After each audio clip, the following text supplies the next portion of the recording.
very comfortable, is it, when you've got a light just hanging around your head? So with the Vail amp, and much like with the ceiling speaker, we've got a template. Hello. And we're going to put this onto the wall just up here. So the idea is I'm going to install it somewhere here. This is going to give us the ability to get into the ceiling, to get the cables up and through.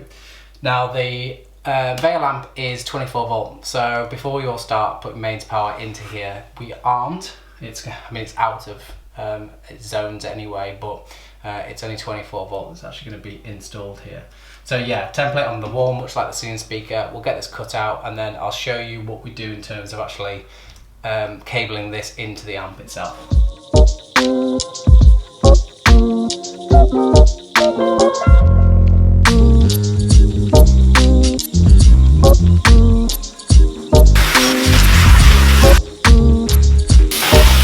So the Vail amp has been cut out, and this is the unit itself.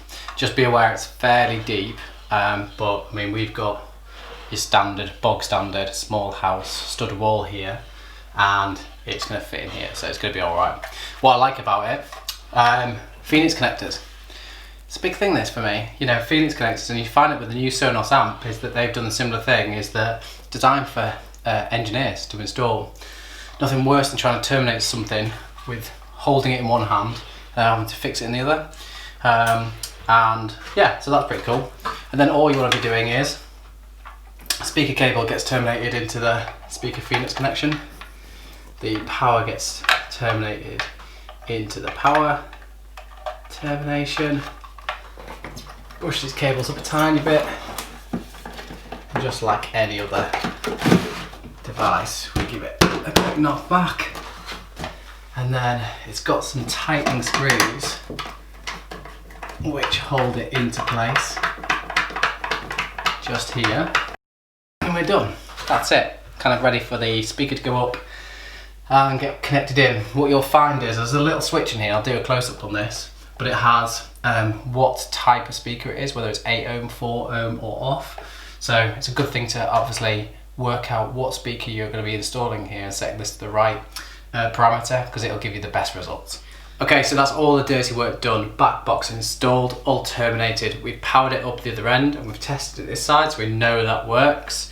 We've already installed our Echo Dot onto our system, or our Alexa system here, so that's been tested and that works fine. So we kind of know that we're not faffing about trying to install it on the wall and get it set up and all that kind of jazz.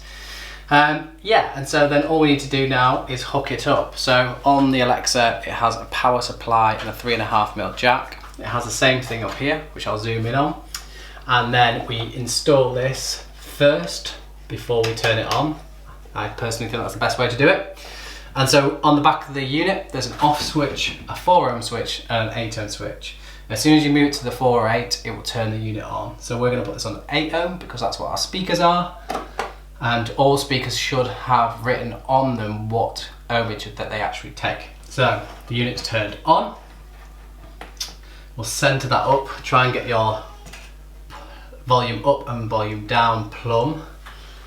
And then give it a few minutes, because obviously it takes a little while for it to get onto the Wi-Fi network and get set up.